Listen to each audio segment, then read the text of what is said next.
Yeah, what I was going to start with was I finished high school in 1946, and I wanted to go to college, and my parents did not have enough money to send me to college.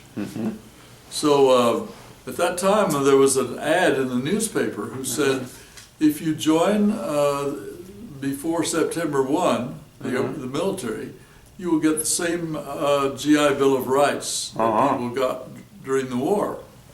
And I read a little more and found if I joined for 2 years, they would give me a month for each year of service plus 12 months. That's 36 months. Divide by, well, cut it down to 9 months per school year. Divide by 4, and you got 4 years of college out of 2 years of military service. That's a good deal, isn't it? So yeah, so I joined the Army on August 1, 1946. And since I had been in a band since junior high days, they classified me as a bandsman and sent me to Fort Lee, Virginia for basic training and band training. And then after that, I did not know where I would go. But then they sent me to Korea, where I became a member of 7th Infantry Division Band. I was 18 years old by the time I arrived there. I arrived there on, I believe, February 3rd in Incheon Harbor. When? 1940? 1948. 48.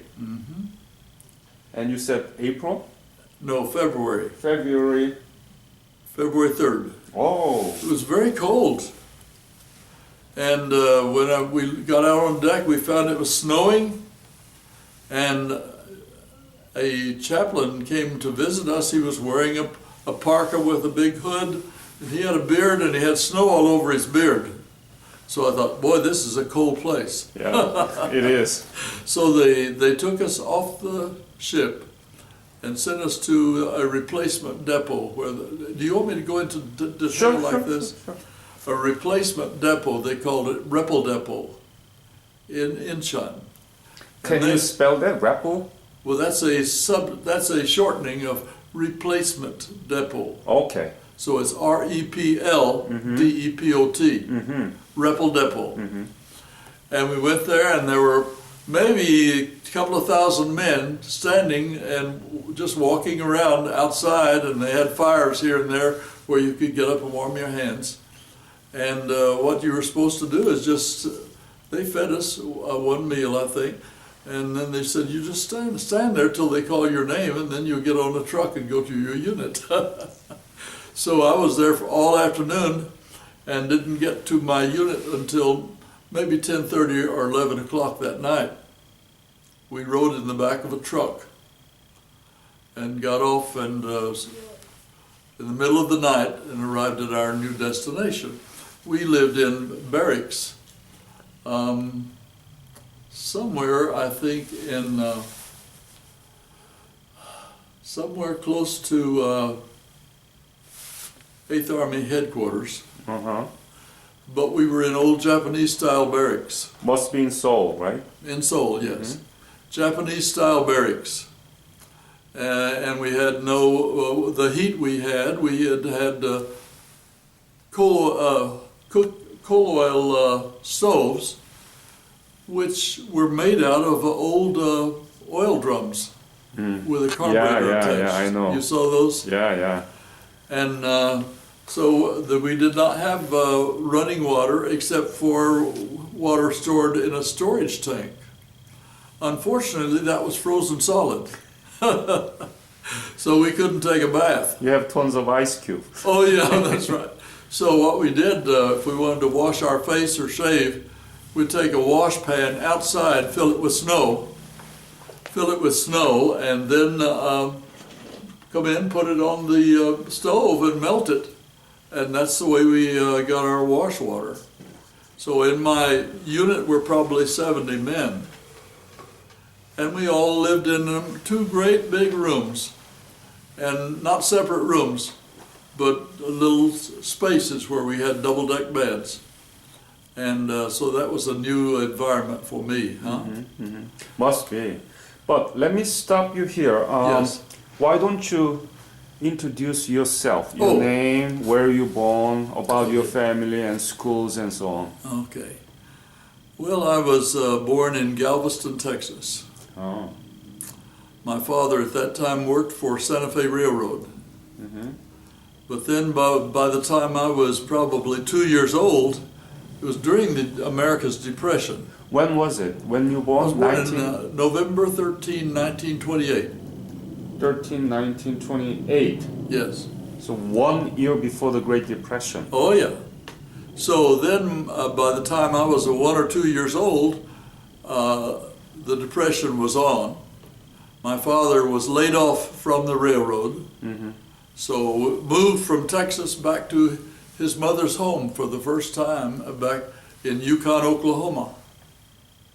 And then we moved to a house in Oklahoma City. But he was working for very little pay. He Yeah. worked at a grocery warehouse, and he worked 6 days a week, earned only $12 a week. So he would come home wearing overalls in the evening, and my sister was 2 years younger than I. We would run to meet him, and sometimes he would have a piece of candy or maybe some nuts in his pocket. So we'd go see what kind of prize he had for us in his pocket. And so we were poor, but we were very, we're very happy. Mm-hmm. And of course, we had a radio. There was no such thing as TV in those days. But my father sometimes would read to us at night, read to us stories, so that our family just shared in those things. Okay, well, I guess I should. So what school did you go? Where? What did we What wear? school What? did you go and where? Elementary school. I went to 3 different elementary schools because we moved 2 or 3 times. I went to Emerson first, elementary, Washington second, and Lee third. In Galveston, Texas. No, Oklahoma? Oklahoma City. Oklahoma City, yes, Yeah, right. in the Capitol Hill area Mhm. of Oklahoma City. And then when I finished junior high there also, Capitol Hill Junior High.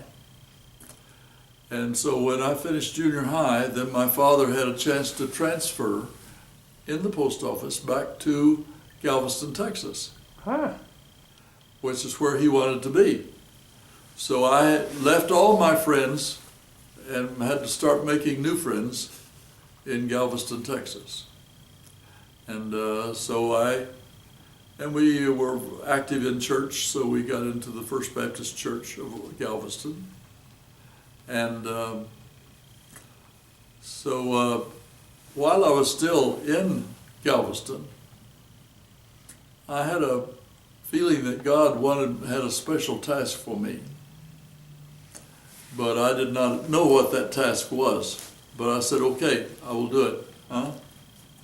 So when I entered the Army, they had an option then. By the way, I finished at Ball High School, Galveston, Texas.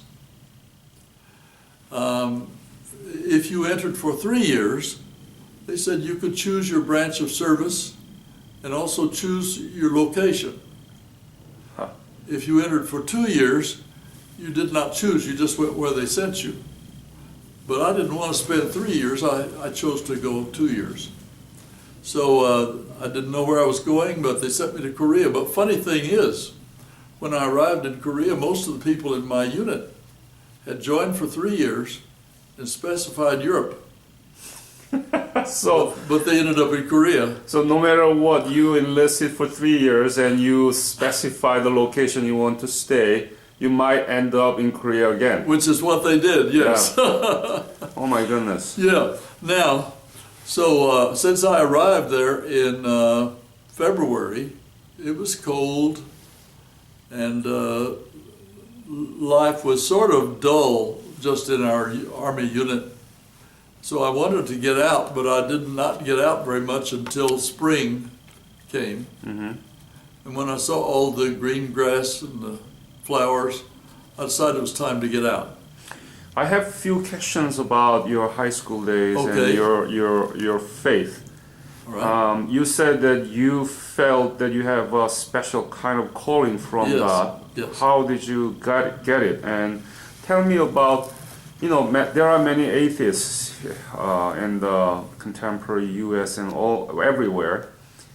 Not as You many believe then as there are now. I know. You believe in God, and course. what is your message to those people who believes that it was evolved out of one specific cell?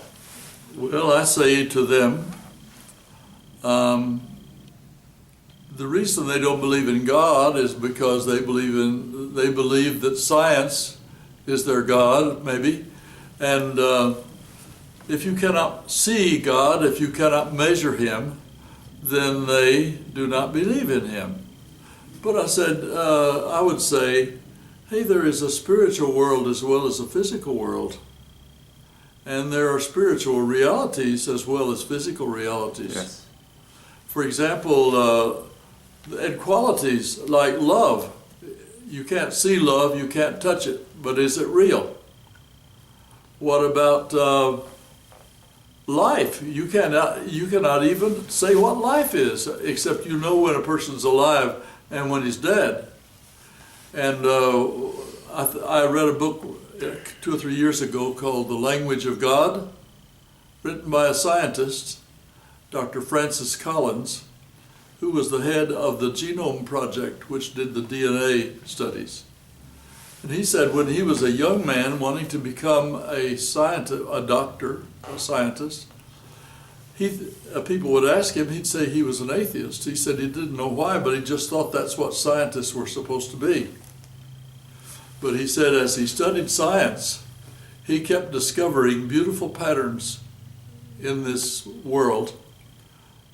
Flowers, trees, sky, so many things are beautiful. Why would they be beautiful? And they seem to have a pattern of intelligence and an intelligence that reached out toward man. So he said he went to see a pastor of a church and said, tell me, why should I believe in God? So the pastor referred him to the writings of C.S. Lewis. Mm-hmm. And he said he made an immediate connection with C.S. Lewis writings, and therefore he has been a Christian now for many years. And he says, even in studying the genomes, he said they are so beautiful and it's so logical that he could not imagine that they could have come into being without a plan and without a planner. Mm-hmm. So that's the way I look at it. And if someone says they don't believe in God because they can't see Him, I say to them, well, you may not believe in Him now, but when you die, supposing you come face to face with God, mm-hmm. What are you going to say then? If I die and find that is not true, what have I lost? If you die and find that God is there and that He will hold you responsible for your evil deeds if you did not accept salvation, then what are you going to say? Mm-hmm. Too late. Too late. So that's the way I look at it. Tell me about enlisting into the military at the time that you were high school graduate. Yes. Was it popular to join the military, and why? Why? Well, my father and mother had to sign papers to allow me to join. And the funny thing is, he rather wished that I could go to A&M because they have a military cadet corps, but they didn't have the money to send me. So he said, well, if this is what he wants, let's let him do it. In my case, it was primarily because I felt that it was up to me to do something for my education. Mm-hmm. And I knew that there was a possibility of different influences coming into your life from the military. Uh-huh. And so even though I was just 17 when I went into the Army, mm-hmm.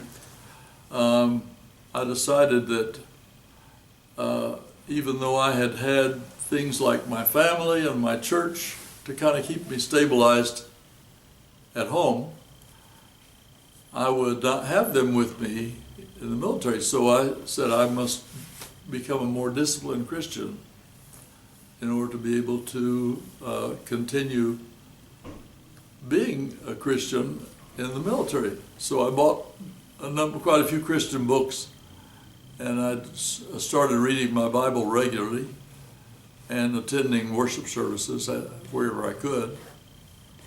And they first sent me to Camp Lee, Virginia. Before, when did you enlist? Do you remember? August 1, 48.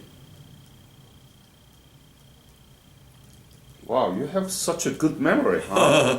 Well, for some things, yes.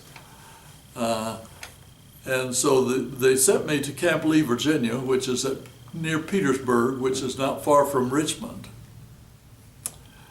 And the reason being that in addition to basic training, I could also get U.S. Army band training at the same place. Of course, they wouldn't let people into band school unless you already had band experience. So I went through basic training, and I did not enjoy basic training. It was very tough. Yeah. The funny thing is, they asked me at the end of it if I would like to become a cadre. Cadre? Cadre means a leader for basic training. And I said, no, I don't think so. But the reason why, I had been in high school ROTC, Reserve Officer Training Corps. Yeah, I know, but do they have ROTC in high school too? They did. I'm not sure whether they still do. I don't think so. Anyway, I had that was one of the things I participated in. Therefore, I knew most of the things about military life already. And my main concentration in basic training was don't make mistakes, don't get in trouble. But even so, I got in trouble one day.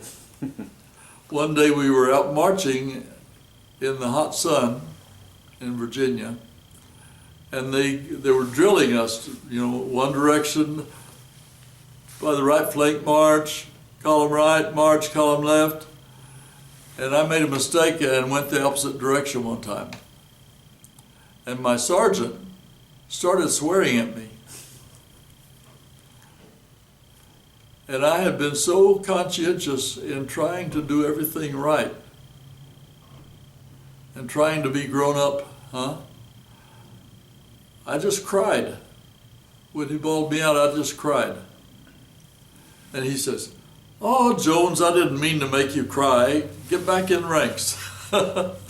So that was over quickly. And the funny thing is that they asked me to become a member of cadre at the end of it. But I went on to Army Band School, which was much more pleasant than basic training. What instrument did you play? Well, I began, even in elementary school, playing clarinet. But when in junior high, I started on clarinet. But I found our high school had 2 advanced bands and 1 beginner band, 2 advanced orchestras and 1 beginning orchestra. Oh. So I landed in the 2nd advanced band with the clarinet, but I did not get a uniform in 2nd advanced band. But our director needed someone to play the bassoon.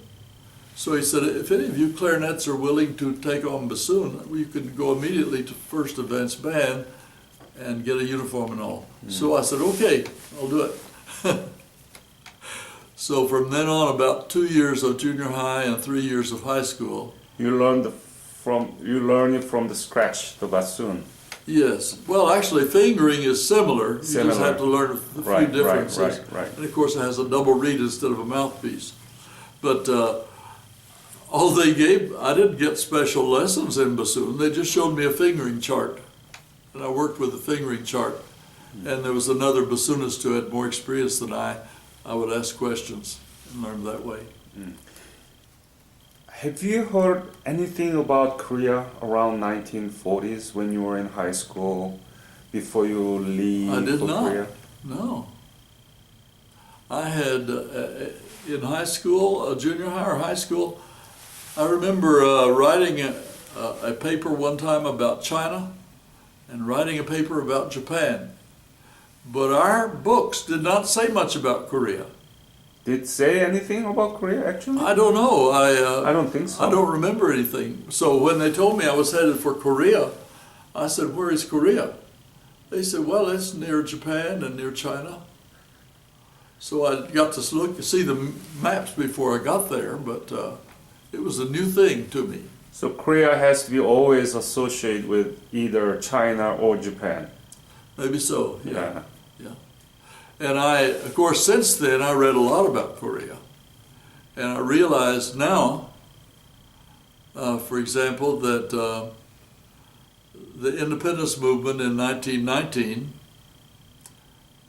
came right about the time that President Wilson was enunciating 14 Points. points, one of which was the right of small Independence. nations to independence. And then, so when the independence movement came, they were simply trying to catch the attention of the rest of the world and say, okay, here we're one of those small nations. We want our independence. But they didn't get it. So many Koreans were imprisoned or killed or died in prison maybe. Or burned up in a church fire or something, you know. I think we'll link the dot between your unawareness of Korea, Yes. but you end up in Korea and Yes. with a special mission. I think Oh, you yeah. got a calling from God. Yes. How do you link that dot? I mean, I want you to be sure on this, and then we will talk more about it as we. Okay, how does it get linked up? Yeah. Okay. Well, what Like as a conclusion after looking back all those years. Okay. Well, that's I have two web addresses to give you that you can check out. Two interviews with me if you want to. Sure. They're called Mission to Korea, Part 1 and 2. Ah. And Hold on. Mission. Mission to Korea, Mm-hmm. Yep. Part 1 and Part 2. Yeah. And the website is www.written, Mm-hmm. and then the number 4, Mm-hmm. U, just the letter U, Mm-hmm. writtenforyou.com. Okay. And that is a blog site. Uh-huh. And so a friend of mine interviewed me for that. Uh-huh. So when I first made that commitment, I said we called it being called for special vocational service. So Before you left for Korea. that's when I was still in high school. Yeah. And I thought that might mean becoming a pastor. It might mean becoming another kind of church staff member, music or education, or it might mean being a missionary. I just left the door open on that. So when I went to Korea, I did not immediately have the idea of being a missionary at that time. But after I went out and started exploring the city of Seoul, which I think had fewer than 1 million people at that time, Mm-hmm. I wandered all over Seoul. And I remember going to City Hall Plaza and seeing a sign leading towards Cheongdong Kamnigyohae. Mm-hmm. Jeongdong. Cheongdong Yes. Kamnigyohae. And there was a sign said, Youth for Christ on Saturday night, Yeah. YFC, Yeah. Saturday night. So I decided to go. And I found it was an English language, Youth for Christ. And many of the speakers were either missionaries or chaplains. And many of the participants were either U.S. military young people or Korean college young people who spoke English and wanted to have fellowship with them. So I had a really good time in Youth for Christ. Do you remember any American missionary already there? Name? Yes, Bruce Hunt was one. Bruce what? Bruce Hunt. Mm-hmm. He was Orthodox Presbyterian, and he lived later, at least, in Busan.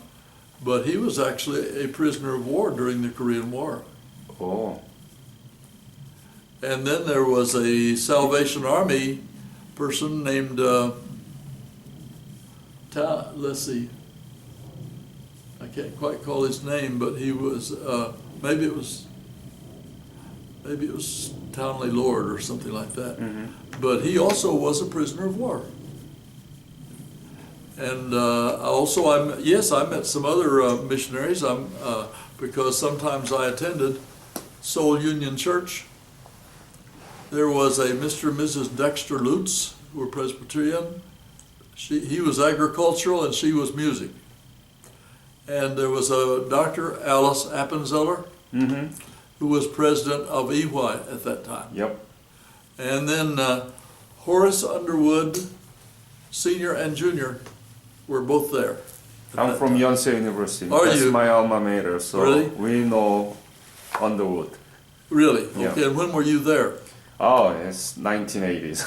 1980, okay. Well, and I met this Korean pastor named Choi Song-do, maybe. And he had several children. Later he called me his adopted son. And his other children's names were Choi Chang, Choi Suk, then two twin girls, Choi Myeon, Choi Hyun, and Choi Dong. So he gave me the name Choi Jun. So the funny thing is, and they had an older son who was already away, I did not meet. But one time I sang at his church, and he introduced me as his third son. But he already had three there, so number three had to become number four. So that was really... So going back to how do you link? Okay. The oldest daughter of the Choi Hee-suk was 28 years old. She was married to a husband who was studying in America at the time at Asbury Seminary. So when I met her, I was 18, she was 28. But she was kind of like an older sister, huh? And they invited me. I was in their home several times, every week after I finally got acquainted with them. Wow. And like I say, he called me his adopted son. But she told me, you will go back to America, you will study college, seminary, then you will come back to Korea as missionary. And she said that several times. Every time she said it, I would say, no, that will not happen, huh? And I think I was sort of dealing with the situation, but I was seeing being a missionary as a very isolated life. Was Choi Song-do the pastor of Jeongdong Church? No, he's pastor of Union Church? Pugahyun. Huh? Pugahyun. Bukahyeon. Seongyulgyoe. Oh. So you attend the Bukahyeon Seongyulgyoe? No, I really did not, except for when he especially invited me.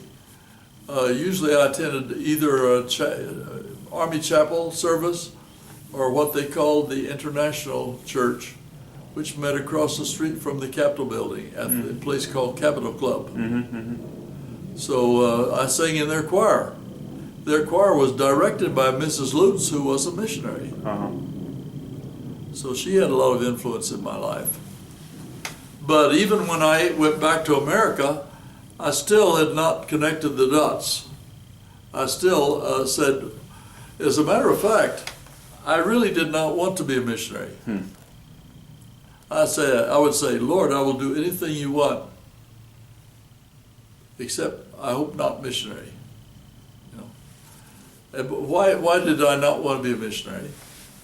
Because, well, it's just too hard. I thought it's hard to learn somebody else's language. Cultural, you have It's to hard adapt. to get used to eating always the food of a different country and learning their customs and living under their laws and living maybe with some inconveniences. Like when we first lived in Daejeon, we only had water coming in 2 hours per day. And the house was a Japanese-style house, rather poorly insulated, many sliding doors, tatami floor. Yeah. So it's kind of cold and warm only next to the stove. So I thought, surely there must be an easier way to serve God. So during my first 2 years of college, I was struggling with that. Hold on. So you came back to the States when? June 2nd, Mm-hmm. 1948. No, 1949. 49, yes. Yeah. Oh, beg your pardon. I believe it was, okay, I'll take it back. I joined the Army August 46, so I went home. August 46. Is when I joined the Army, August 146. Okay. And I went home May 29, and actually we got my discharge on June 2nd of 1948. 46 to 48, in other words. Hold on. You said that you arrived in Incheon February of 1948, That's right. and then you went back to state. May 29, well, actually, we had to leave earlier because we were on a ship. Yeah, May 29 of 49. That's right. See, I joined in, it was 48. No. You were in Korea just for 3 months? No. No. Okay, I joined the Army 46. I arrived in Korea February 48. 47, 47. and then left May 29, 48. Okay, Does that make sense? that makes sense now. And actually, you'd say I didn't stay in a full 2 years, but I had that much furlough accrued, so they gave me credit for that. Okay, so you arrived in Incheon February 3rd of 1947, and you left Korea May 29th of 1948. Right? Yes, Yeah. yes. Yeah. And that's 2 years roughly since I joined in 46. Yeah. And actually, I saw President Lee Sung-man Oh. drive by in a car one time. I didn't meet him, but I saw him at that time. And so I arrived home in June, started college in September. Mm-hmm. I went to Howard Payne College, which is now Howard Payne University, from September 46 to spring of 52. September 48 Yes, to to spring graduation, probably June of 52. so you were there for 4 years. Yes. Mm-hmm. And during that time, I married also. Mm. Matter of fact, I wrote something on Facebook 2 days ago, because on Saturday the 8th. I said Saturday the 8th was exactly 10 years after my wife's death. Mm. My wife and I were married 53 years, Yeah.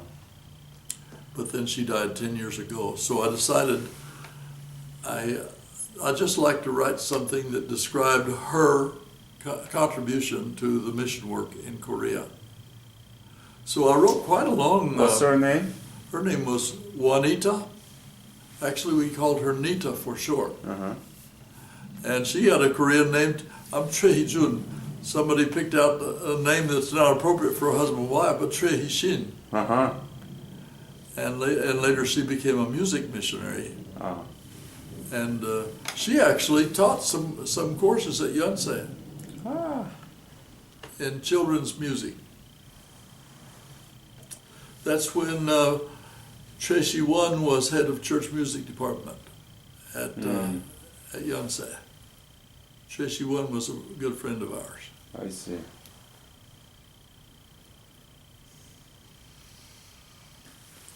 But so the 2 years that I was struggling with that, it seemed like it would keep coming back to me about being a missionary. What did you study during the college? What was your major? Well, I had two majors. I majored in English. No, I majored in Bible, and also I majored in voice, in singing. And then I minored in English. And not everybody gets a double major, but I thought, hey, if it's being paid for already, why not go ahead and do a double major, huh? So you might say I was about my study opportunity like I am about eating. I like to eat, and so I decided to go ahead and study both, you know. Was part of GI Bill support, right? Yes. Could you tell me about that support? How much did you get? Okay, now they paid my tuition, including voice lessons. And they gave me, since I was married, I received about $110 a month. How much was the tuition? Tuition was about $500 a semester, plus the voice lessons would have been more than that. So, and you were paid for your stipend, including housing and so on. So 110, you said? Roughly 110. So we're talking about 12,000 per year, no, 1,400 per year for the living, and then tuition for semester 500 more, right? Well, per semester, yes. Yeah, so roughly about 2,500 per year. Probably so. For how long? 4 years. 4 years. That's a nice deal, huh? Nice deal, yes, it really was. And my wife was on a music scholarship. So my parents didn't pay anything for my college, and her parents did not pay anything for her college. Where did you live? Was it apartment? We lived in a small apartment, just a 2-room apartment. How much did you pay for the rent? You know, it gives you... That's a long time ago. It gives you some kind of ideas to the young generation who will watch your interview. Oh, yeah. How was the life there? What was the price? Kind of stuff. Okay. You know? We lived in a large apartment house. It was a big 2-story house, or maybe even, I think it was 2 stories. But we had, there was a kind of open area, kind of a lobby-like thing at the front, and then just one big room, and then what used to be the back porch, they had built walls around it. That became the kitchen. So it was not much room in it. And my wife had a piano, so we asked permission to leave the piano in the entrance room, which was not technically ours, but they allowed her to do that. Do you remember how much was the rent? How much was the rent? Okay, I'm thinking it was about between $30 to $40 a month. I wish I could live that. And I did not get a car until my second year of college, but about that time I started becoming pastor of a little country church. Oh, you become... Pastor. So you were anointed? I was ordained, yes. Ordained, yes. Well, I was, technically speaking, when I started college, my pastor knew that I was preparing for some kind of Christian service, so he suggested that their church license me. License is a step before ordination, and that just means we believe in this young man and we are behind him, huh? Tell me, what is the name of the church that you attended throughout the whole... Well, my home church in Dallas, Yeah. my parents were in Dallas by then, was called North Dallas Baptist Church. And the church that licensed you? That's the same one. Same one. And then when that country church invited me to be their pastor, then my home church in Dallas also did the ordination. So I was pretty young when I was ordained, and the church I pastored, I only preached there twice a month. It was at a meeting in an old country schoolhouse, and 2 Sundays a month they had a Methodist pastor, and 2 Sundays a month they had a Baptist pastor. I see. So they actually had 2 congregations meeting together, and each one paying the salary of their own pastor. Yeah. And I didn't get very much. I think I got $20 each time I went. Barely enough to buy gasoline, huh? Okay. So I was there a year or so at that church, and then I became associate pastor at a larger church, which was 30-something miles from, my college was in the city of Brownwood. Mm-hmm. So I drove 34 miles from Brownwood to a place called Goldthwaite, where I was the minister of music and associate pastor. Okay, I'll go ahead and give you the details here if you'd like. So I was still wishy-washy about what my ultimate Mission would be. But one Sunday in January 1951, so I'm remembering that date specifically, my wife and I were driving from Brownwood to Goldthwaite, and I just decided to throw her a trial question. I said, have you ever thought that God might possibly want us to be missionaries? She said, didn't you know? I surrendered to be a missionary when I was 9 years old. Huh. I said, no, I didn't know that. Why did you marry me? She said, well, she felt that God was leading her in both, and she thought God had the power to bring them together. So I was astounded, huh? And then that very same morning, we had a guest preacher in Goldthwaite who was a missionary from South America. Mm-hmm. He had his doctor's degree. He was planning to teach in a seminary in Cali, Colombia, South America. So I was so impressed with him. And after he preached, I went forward at the end of the service and I said, I did not say I feel called to be a missionary. I said, I think God is dealing with me, and it may be that he wants me to be a missionary.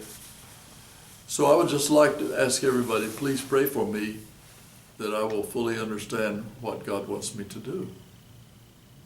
So that was January. Okay, so my wife and I were both in the music department at the college. And the week before Easter, we had been invited by another friend in the music department who was leading music in a Methodist church in Coleman, Texas, about 25 miles away. And he invited us to be the soloist for Easter music. And that Easter music was a cantata that our college choir had already done, but I was going to be the baritone soloist. My wife would be the contralto soloist. What I did not know was that they were having a revival meeting in that church. Mm. So we went on a Friday, and the preacher was a Methodist bishop from Dallas, Bishop William Martin. And he preached a message he did not mention the word missions, but he preached a message about the temptations of Jesus and how we should be very grateful that Jesus was faithful in temptation, because otherwise we would not have salvation. Okay, the thing I forgot to tell you was, earlier that same week, we had word that the missionary I had heard speak in January had been killed in a plane wreck in South America. Mm-hmm. Well, that simply crushed me. Huh? I thought, how could it be possible that someone who is so well qualified, so dedicated, so talented, how could it be that such a person would be killed in a plane wreck?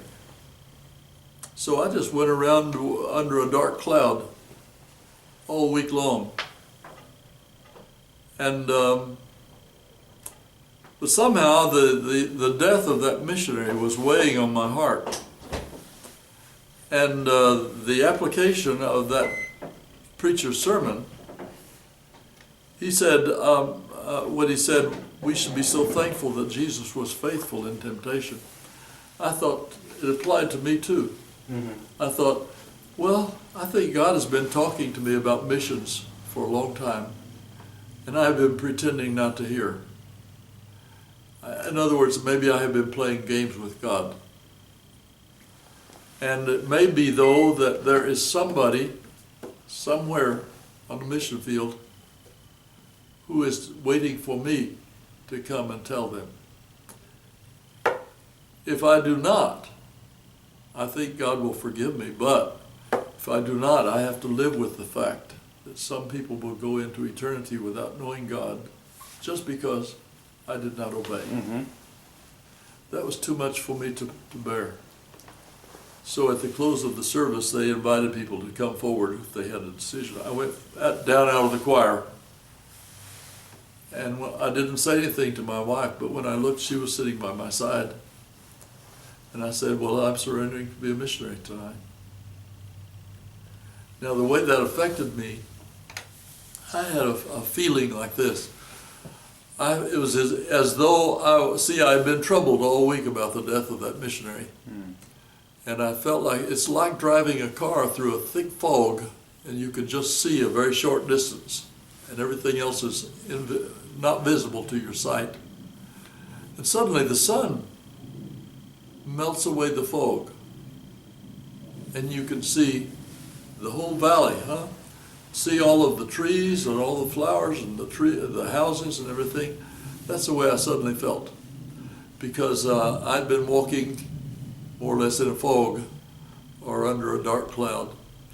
And when I said yes to God, suddenly that which I had dreaded for those several years suddenly became the one thing I wanted to do. I think God changed my ambition at that moment when I said yes. He did not force me to say yes, but it's like changing a thermostat in a house. He just changed my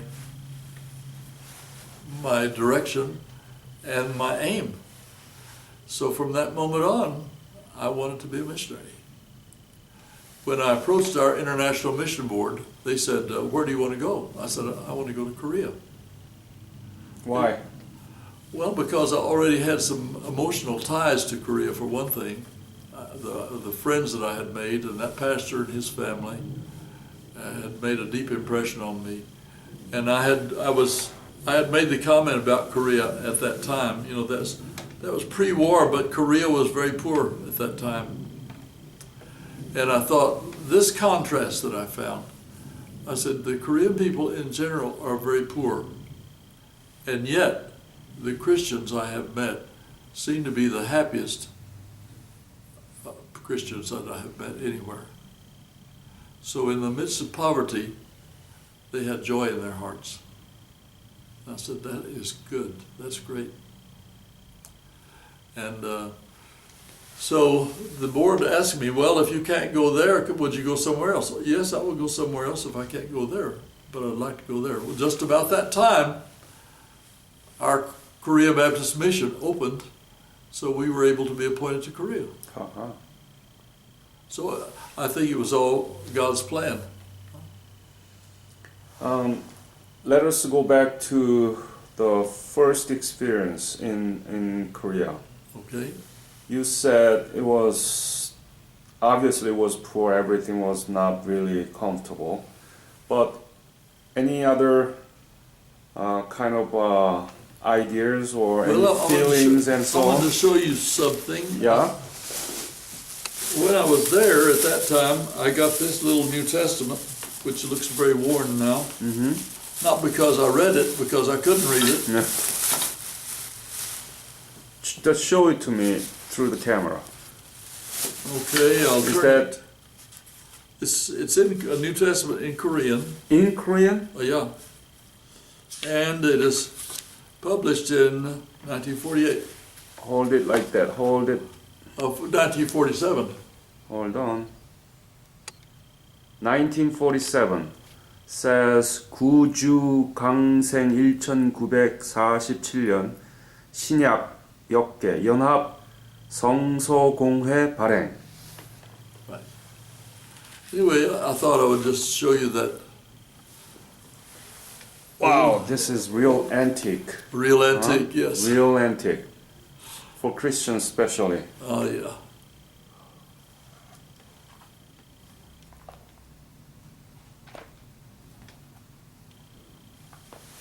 So this is all New Testament. Only the New Testament. But I think I had two of these, and one of them was given to me by a Korean friend that I met at Youth for Christ. His name was Che-il. Che-il. And he made this kind of statement to me.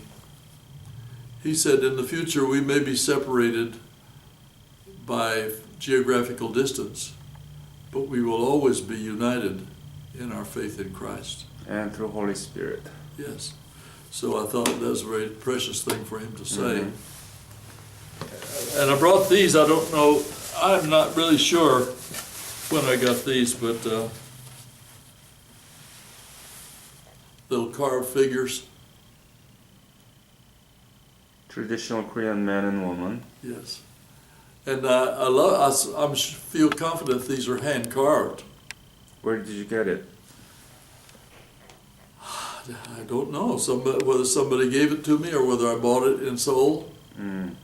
But I could have bought it because I always love to see handmade products. And these are good faces and everything.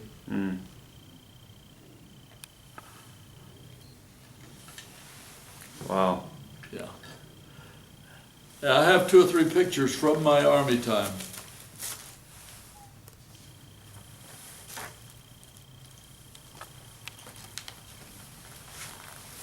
I just have 2 on this page from the army time. One is showing me next to a gong outside of our band building, and the other showing me with 2 friends. Yeah. Okay. Okay? And I've got 1 or 2 other pictures, some maybe another page or so over. And you can see that building, that it's a kind of a old wooden building, Band, you mean? band building. Hold it like that. Yeah. So, yes, I think right here are, well, one of those pictures shows me wearing Korean clothes and my Korean brother wearing my uniform. Which one is that? Which one on this page? This one? Yeah. You see a I Korean don't- wearing uniform and me wearing his clothes? No. Okay. Okay. Oh, right here. Oh, yeah, that's the one that fell off. Let me. Hold on, I need to zoom. And he was a little older than I, and he was attending CCC, Chosun Christian College, which later became Yonsei. Huh. Remember his name? Che Hee-chang. Choi Chang. And he wrote me after I went back to America, he called me dear twin brother. So he elevated me to equal age. Got it. Thank you. So I wrote on the back, the Che twins. And the funny thing is, when I became a freshman in my college, he wrote me, he said, dear twin brother, cherries are now ripe. He said, I want a scholarship to America. Please get me a scholarship. And I thought, good night, I'm just a freshman in college. How can I get him a scholarship? So I went to see the dean of my college, and I told him. And he said, what does he want to major in? I said, well, he wants to major, I think, in mathematics and later some kind of science. And he said, well, we don't have that many courses here, but he said, the dean of University of Texas is a good friend of mine.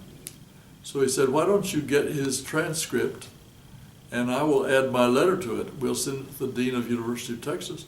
So they gave him a complete scholarship. So he finished his bachelor's degree there at UT, and then he went on to University of Ohio at Dayton, Ohio. Choi Hee Chang. Che Hee-chang. Wow, And that's he became Doctor of Mechanical Engineering. And Then I believe that George Pack was at that time the president of Yonsei, Uh-huh. and he wanted He Chang to come back, so he did. But He Chang, being a pastor's son, was more frank speaking. He spoke more frankly than some people. So he expressed an opinion that one of the other professors did not like.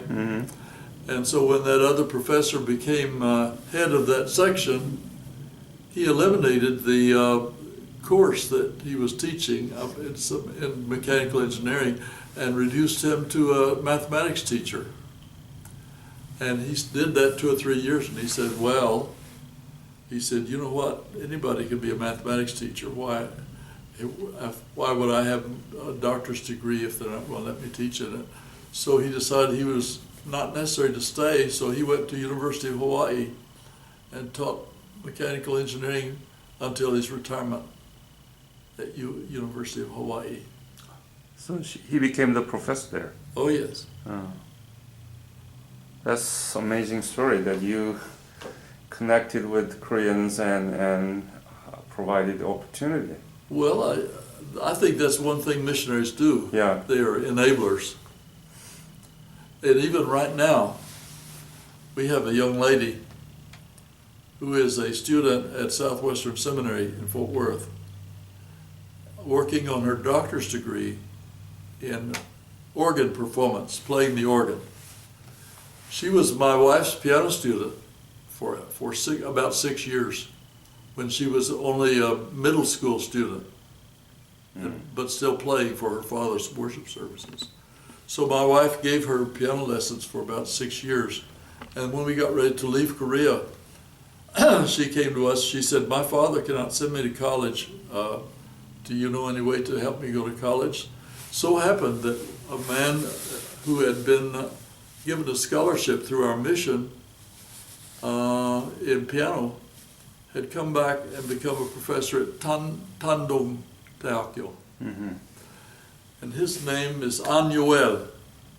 He is also a pastor's son. So we went to see An Yoel because he had received a scholarship from our mission, and we considered him a friend. So we said, is there any way that you could help her get a scholarship to Tandong? So he did. And he also gave her free piano lessons for 4 years. Wow. Then she went through a Presbyterian seminary in Seoul.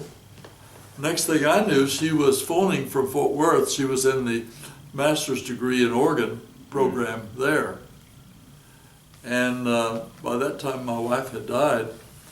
And she said, I would love to have an opportunity of playing organ in some church on Sunday. Can you help me find a church? So I'm a member of a singing group of 160 men, Singing Men of Texas, which is mainly composed of people who are ministers of music in churches. So I sent out a letter to all of them saying, which of your churches in the Dallas-Fort Worth area still use an organ in worship?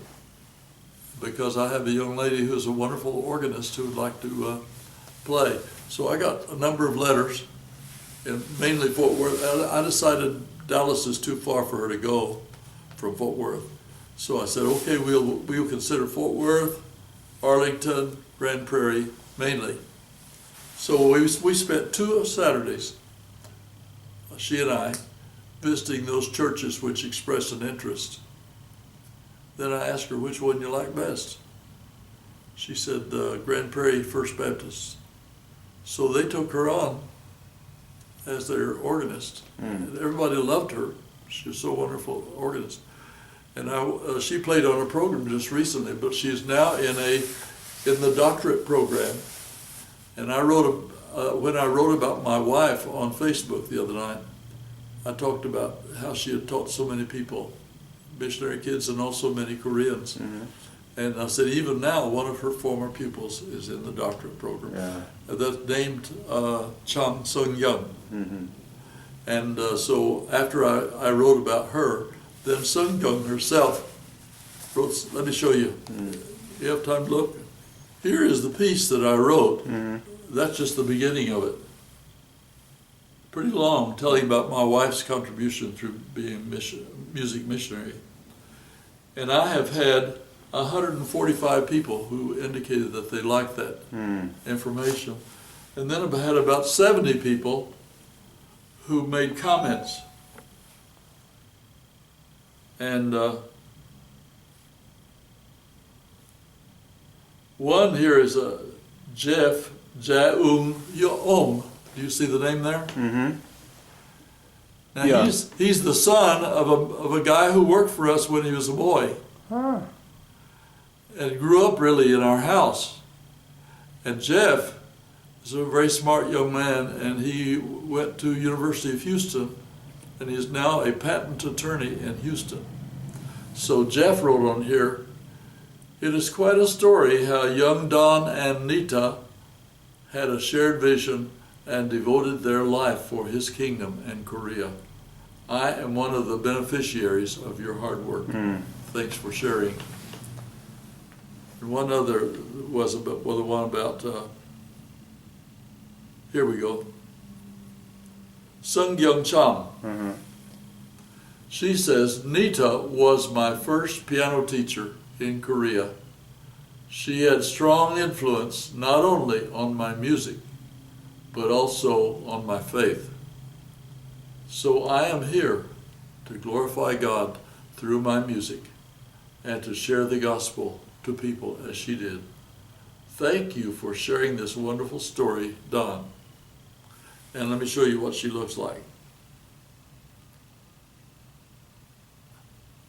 Okay. All right.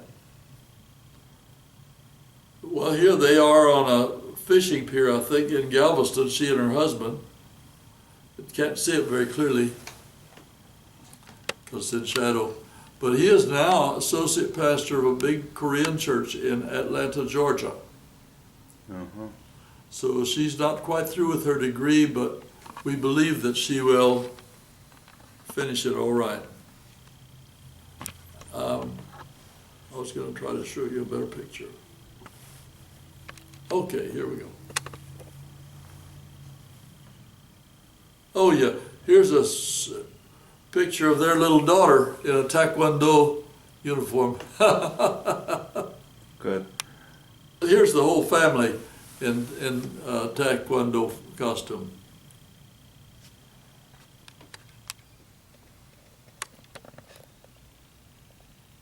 Okay. When you were there in Korea from 1947 to 48, how was the situation there? Did you see any sign about North and South conflict? Okay, What was the political situation there? well, and it was how- the time when they were trying to have peace talks. At the time when, well, maybe not peace talks, but unification talks. Yeah. So there are many Russian diplomats and many Russian generals who came to Korea. Right. And our band would go to the airport and play when they were getting off the plane, or go to the train station when they were getting off the train Yeah. and play for them. And they put up big signs everywhere about reunification and about things like that. But it never came to anything. And if you had asked any one of us, we would have said, there will be a war. Oh, why did you feel that? We just felt, you know, that there is such a spirit between North and South, and North is not going to compromise. They are backed by Russia, huh? Were you able to feel that while you were there? Oh yeah, we were able to feel it. Matter of fact, the U.S. Army hired a bunch of Korean people to do various jobs, and we had a furnace in our barracks, and they would hire a guy just to tend that fire at night. Huh? Yeah. And one of the guys who came was actually a young communist. Mm-hmm. And? He was very friendly, but I remember talking with him about communism, and one night we sat up and talked all night long. But he just said, if some people have things and other people do not, that's not fair. We need to take things away from the rich people and give them to the poor people. Mm-hmm. So that just seemed like a reasonable thing to him. Mm-hmm. And I talked to him about God. He said, well, he was not convinced that there was a God. But like I say, he was very friendly, and I could talk with him. Mm-hmm. Any other incidents or occasion where that you had some kind of see the signs of this civil war? What was the behavior or the policy of U.S. military occupation and Russian? Well, of course, they were not trying to provoke anything. They were trying to just, actually there were about, I don't know exactly how many. We were considered an occupation army, and we were there from 1945 to 50 was the occupation army. Yeah, 49 you all withdraw. Yeah. Yeah. And, but in other words, the occupation army is no longer occupation army after June 25, 1950. Mm-hmm. Because when North Korea attacked, you were in a state of war. And so the U.S. military who were there tried to do the best they could, you know, but they almost immediately were shoved clear down almost to Busan. And fortunately, President Truman made the right decision. Right. And fortunately, the United Nations also sent help. Of course, some of them didn't send much help, but they, like I think the Turks sent about 200 men. Oh, more than that. Turkey sent You a think lot. that was all? Oh, yeah. Oh, you think it was more? More, much more. Well, they had a tough reputation, that's for I sure. know, yeah. So your mission was basically to play in the band. That's right. Uh-huh. Whatever the band did, I did. We had one American general who died during that period, and so we had a big parade all through the whole city of Seoul playing a funeral type music. Mm-hmm. So, but in the meantime, I was associating with the missionary community Mm-hmm. and with some Americans who worked at the U.S. Embassy. Mm. I met them when I was singing in the international choir. Of course, some of them were also singing in the same choir. Were there international choir Oh yes, in Seoul? Yes, it met at a U.S. Service Club, and it was directed by a lady who was a missionary, Huh. Mrs. Lutz. And not only that, because we were in that choir, on Christmas 1947, they had a citywide performance of Messiah, which united a number of Korean college choirs. Yeah. And our choir was in there too, so we got to sing in a citywide performance of Messiah at that time. So you went back to Korea in 1957? 1957, As a missionary, full Yeah. missionary. yes. Yeah. Now when you say full missionary, I was still a language student. And we had to be on the field 1 year before we had voting privileges in our mission. Mhm. But still, I was trying to learn as fast as I could and do whatever I could. But I had, if you read those two interviews, I was asked, for example, what did I go to do in Korea? And the answer is, I was initially told I'd be working with churches. But I taught for a couple of years at the Korean seminary. I served as the treasurer of the Korea mission for about 5 years. I became the head of the publication work for about 10 years. I was in the mission staff as a planner for about another 10 years. And then I was the administrator of the mission for the final 6 years. So how long did you stay in Korea? 36 years, 36 years? yes. So you've been there since 1957, 1957 to 93. 2003? No, I'm sorry. 1993. 1993.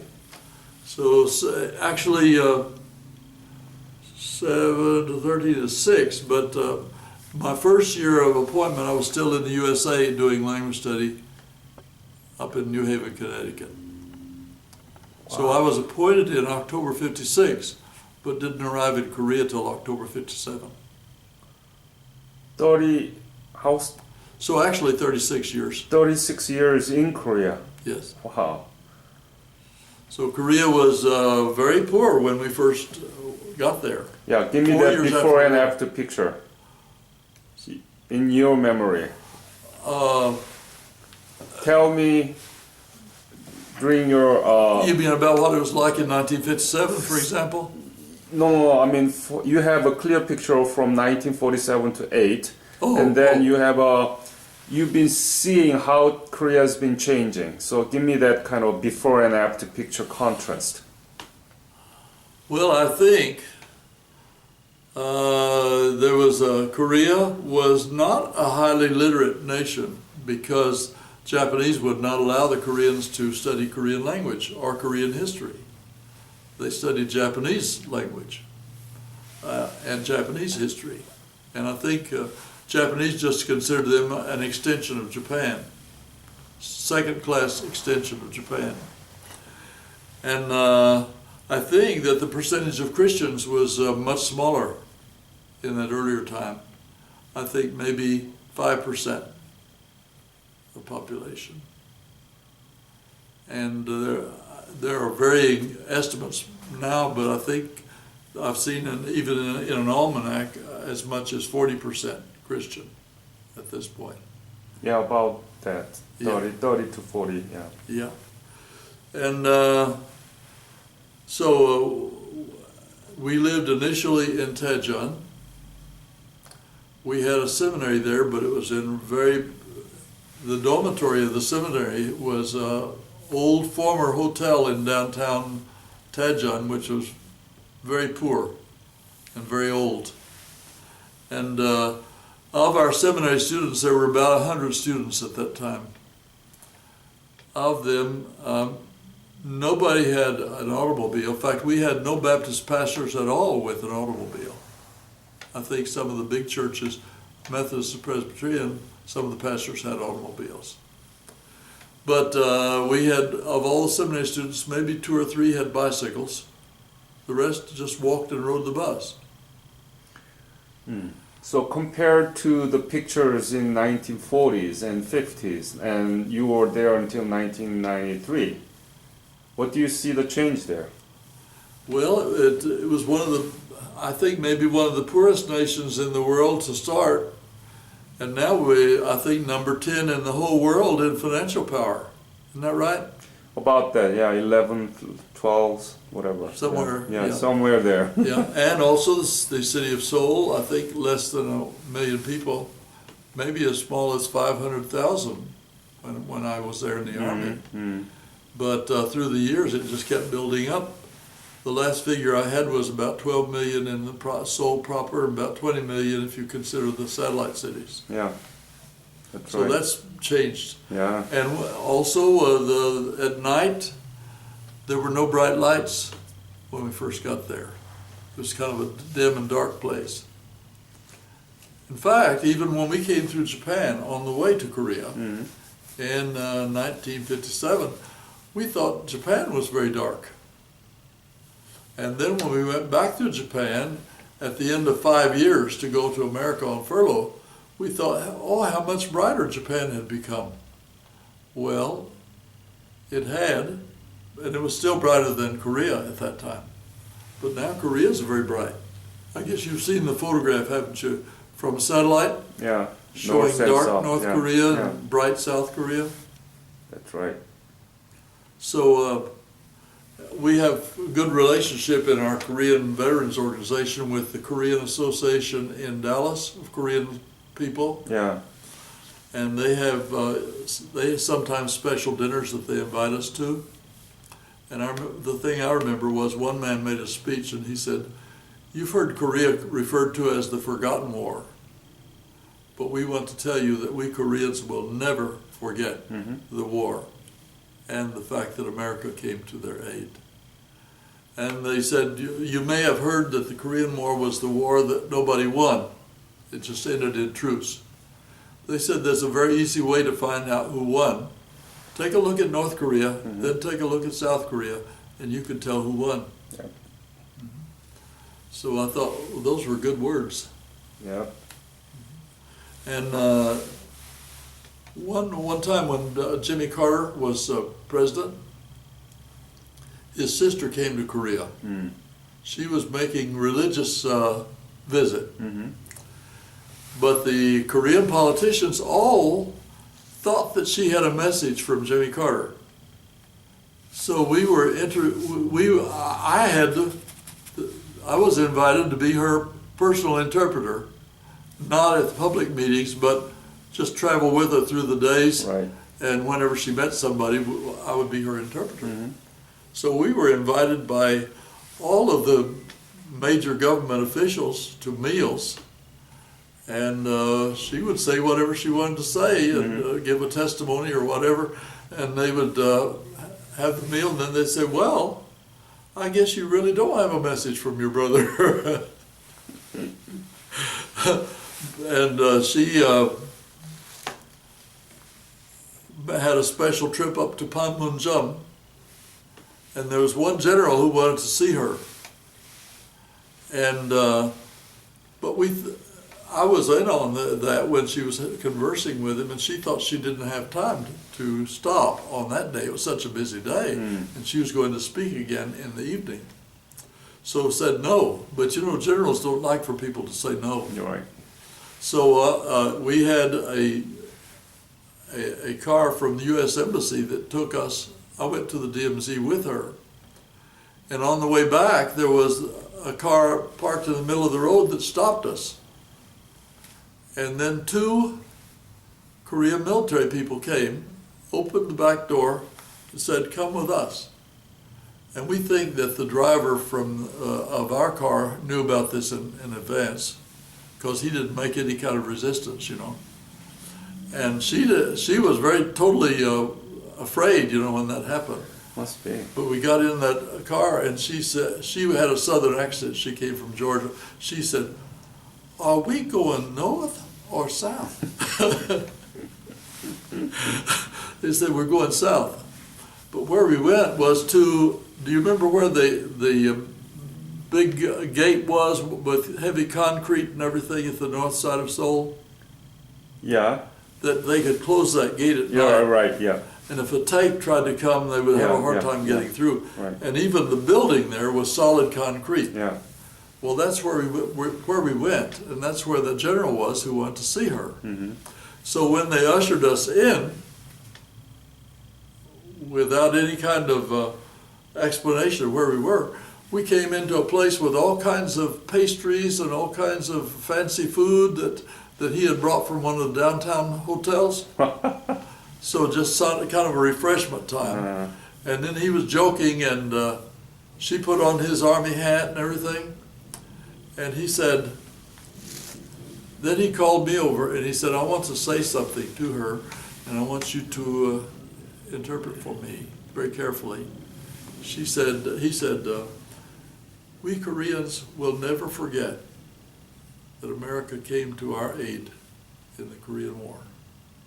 And he said, because of that, when the Vietnam War came, he said, "I volunteered to lead a division of troops to Vietnam." And he said, "Because I feel we have a Hyeolmaeng, a vow of blood, between our nations that will keep our nations always working together." So And we she- went Vietnam. Yes, he did. But he said, "I want you to tell your brother that I took a division of soldiers to Vietnam because we had that kind of vow, and Korea still needs America's help." Wow, this interview is very interesting, and it's much longer than anybody else's. We've been talking Well, about yeah, we many have- different issues. We sure have. Yeah, and now you were not officially Korean War veteran, but you were in Korea before the Korean War broke That's out. right. So actually the way the bylaws read in the Veterans Organization, anybody who served there between 1945 and 1953 was considered eligible to be a member. Eligible, yes, yeah. So, what is the importance of the Korean War to you, and why do you think there was a war? I mean, everything has to be under the providence of God, including any word that recorded in the Old Testament. That's true, and yet What is the message from the God and how? Human decisions figure into that too. Right. And so some of the things which happen do not happen because God wanted them to happen. Right. They happen because He allowed them to happen because of man's free will. Okay, back in 1945, close to the end of the war, Yeah. they had a conference between Russia, Right. England, and America, the Yalta Conference. Yeah. And I have been to Yalta, Been to our Yalta. which is in Crimea. When? I was there in 2012. Okay. So you were not there when there was Yalta No, 1943. no. But I got to visit the Royal Palace, which is the place where the Yalta Conference Yeah. took place, and they had many photographs of Yeah. it. And what I feel, well, one of the decisions made at the Yalta Conference was to divide Germany into East and West, Yes. to divide Berlin into East and West, to divide Korea into North and South. Now, the intention was for Korea to become an independent nation, but I think that was a concession that was made to Russia, that Russia would supervise the northern part and the USA, the southern part, while they were trying to let the people in the country find their own government. And I taught a course in Korean history out in California after I came home, and in the book it said that between the actual end of the war and just a few months later, they invited political parties to register, and 145 political parties assembled. Very activated. Yes. Something like that. Yeah. And the communists also wanted to register. But the U.S. being in charge said, no, we're not going to accept any registration from communists. So what the communists said was, okay, well, Russia's in charge of the North, we'll just go up there. So that's what they did. And what you ended up, and really, Korea did not make that decision all by themselves. Even when they started the war, they had touch with Russia to see if Russia would be on their side if they attacked South Korea. So Russia gave the word, go ahead, you know. So I think the ultimate significance of it was really a confrontation of worldwide communism and worldwide freedom. And that Russia intended not only for the communists to win in Korea, but they wanted that to be the beginning of their world domination. Expansion, yes. Don't you think that's right? Oh yeah, Yeah. absolutely. It was the signal of the Cold War. Yeah, so it became a very important thing. I'm not sure that Truman realized that at the time he made that decision. Yeah. But we did have an agreement between Korea. Well, that was later. After the Korean War, Yeah. there was a joint treaty. U.S. alliance, Mutual. Korea. Yes. Mutual alliance. I have just recently read the book written by a Korean general, 4-star general. Baek Sun-yeol? Yes. Yeah.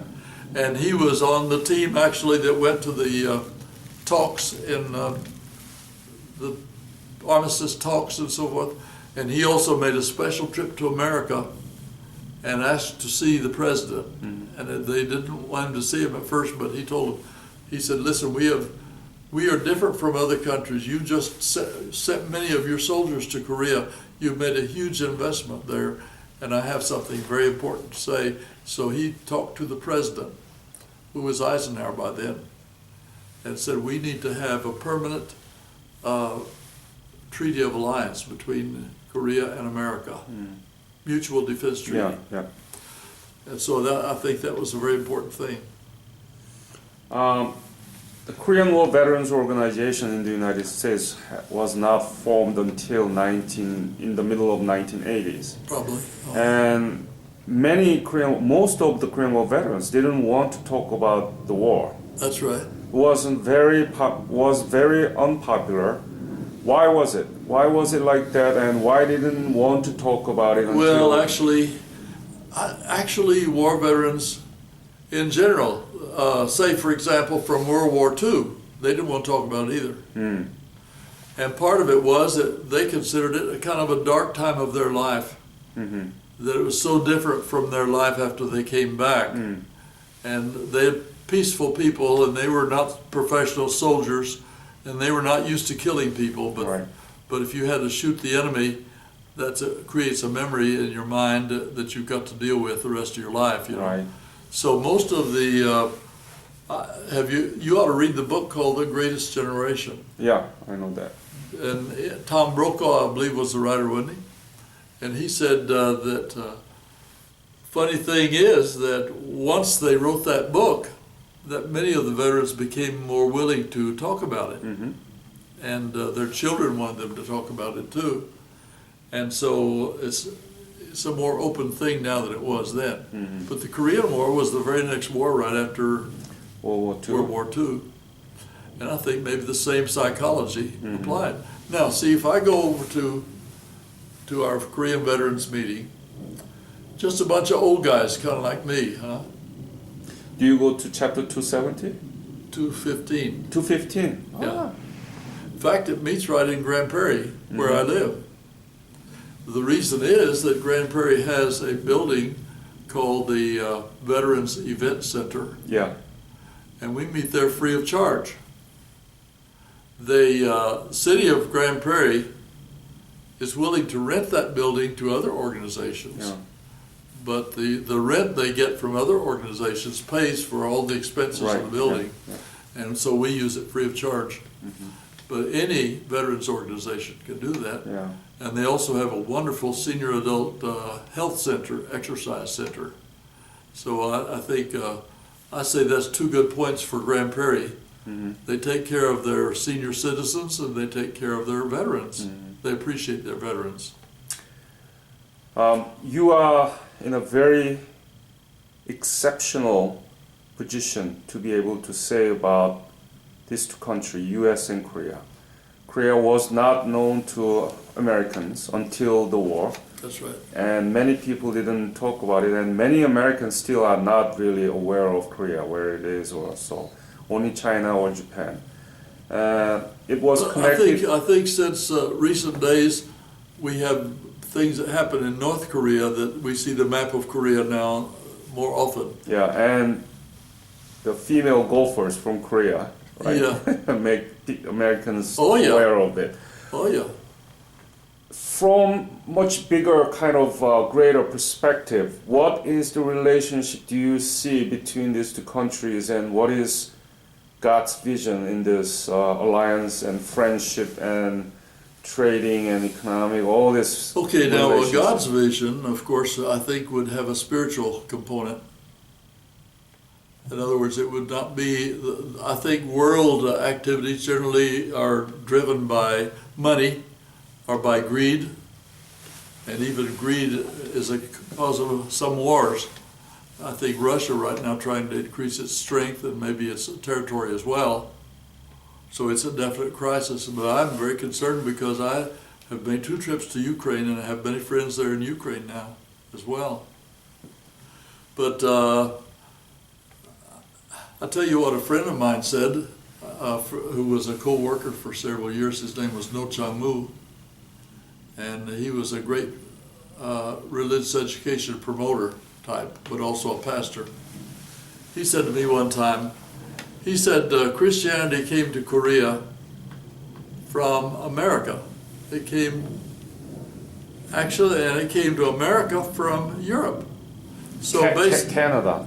yeah, Yeah. he said basically the direction from Jerusalem in the beginning went west, through Europe and Yeah. on across, through America, then across the Pacific, and it came to the Orient Yeah. by way of the Western nations. Right. But he said, I'm wondering, he said, if it is not God's purpose for Koreans to pick up that mantle and carry it all the way back to Jerusalem Yeah. through the nations that are between us and them. That's what he said. Yeah. Now I have heard about Back to Jerusalem movement in Yes. China also, Yeah. but I think it started in Korea. Yeah. That's right. And as a matter of fact, we have one large church on Yoido Yeah. called the Yoido Baptist Church. And the pastor who founded that church was a friend of mine, and that church built up to about 20,000 members. And before our denomination began sending missionaries, his church sent missionaries. I wish I'd brought that picture, but they went to Kazakhstan, among other places. And Kazakhstan has now about 60 Baptist churches in that big nation. And I met a young lady at a missions class one night when the Korean students invited me to come to their missions class and tell them what Korea was like in 1957. And actually that church not only sent missionaries, but when they heard about her, very talented daughter of a pastor, they gave her a scholarship to come and study 2 years at Southwestern Seminary. So she had done some amazing work over there, sometimes going and teaching in churches, ride the train 12 hours to go. Huh? But so what she said was, I told her, Christianity came into Kazakhstan from the Yoido Baptist Church. Yeah. And I said, her name is Anya Volk. I said, Anya, I feel like in a sense I may be your spiritual grandfather. She said, well, I think that's so. She said, because the gospel came to Korea through the brothers from America, and now to Kazakhstan through the brothers to Kazakhstan, and now we have received the gospel as well. But do you see my picture on there? You look different there. I would say that I tried my best through the years for to have good relationship between our mission and the Korean Convention. Yeah. Go ahead. And we tried to we had many meetings together, and sometimes those meetings were not very peaceful. Do you know what I'm talking about? I don't know why. Because, okay, I'd say our ultimate aim was the same. We wanted to be evangelistic and win people to become Christians. Secondly, we wanted to establish churches and help those churches to become strong. We agreed on that 100%. Trouble is, we had the money, they did not. They felt They like... means Korean. That's right. Yeah. They means, and they kind of felt like if we were really good Christians, we would just give them the money. But our point of view about how to do the work was not always the same. And so we would think in a Western way, and they would think in a Korean way. What I tried to be was a peacemaker. And I tried to understand the Korean viewpoint. Can you say in Korean, with the blessing, you can do prayer too, Sure. about the relationship between US and Korea and God's providence and what left out of Korean War and what is our future relationship? 어떤 사람들이 한국 전쟁에 대해서 의미 없는 전쟁이라 생각하고 있어요. 그런데 나는 그렇게 보지 못하는 거예요. 사실은 한국에서 이북 시작할 때 그 뒤에 소련이 있었어요. 소련이 세계적인 계획이 있었어요. 우선 한국을 이기고 그 다음에 온 세상에 공산주의 세상 만들려고 했어요. 그래서 하나님이 보호하신 것인 줄 믿습니다. 아멘. 다행히 미국 대통령 트루먼 대통령이 빠르게 결정했고 미국 군대 같이 할 수 있게 했어요. 그 후에도 UN 같이 참여도 했어요. 오랫동안에 이북 군인들이 거의 부산까지 갔는데 다행히 부산에 들어가지 못했어요. 우리 거기 있는 군인들이 다 해에 들어갈 필요가 없었어요. 거기 조금 이기고 있었는데 그 다음에 인천에서 맥아르터 올 때 전쟁이 완전히 변했어요. 예. 거의 이북 끝까지 갔는데 그때는 중국 군인들이 들어와서 다시 또 남쪽으로 빨리 내려갔어요. 아주 많은 사람이 죽었죠. 다행히 사실은 그 truce, 그냥 그만 합의하는 것은 이승만 대통령이 원치 않았어요. 그분이 완전히 이겨야 된다 했는데 그런데 다른 나라들이 아마 armistice 했으면 좋겠다. 그런데 그래서 어떤 사람들이 생각하기를 이 한국 전쟁이 무슨 의미가 없는 것이 아닌가 생각하고 있지만 내가 믿는 것은 바로 한국에서 전쟁한 그분들이 한 나라의 전쟁이 아니고 온 세상 위에서 한 거예요. 그래서 소련의 계획이 먼저 한국을 이기고 그 다음엔 온 세상에 공산주의 세상 만들려고 했어요. 그런데 그렇게 못해서 이 소련 나라의 능력이 조금 줄이고 있었어요. 또 한국은 전쟁 바로 마치고 참 어려운 상태였어요.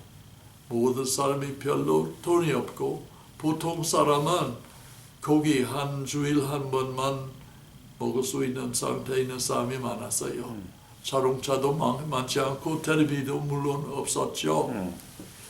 그런데 한국 나라가 열심으로 일했고 하나님의 축복도 있었고 이제는 온 세상에 조그만 한국 나라 세계적인 그 경제적인 능력 있는 나라가 됐어요.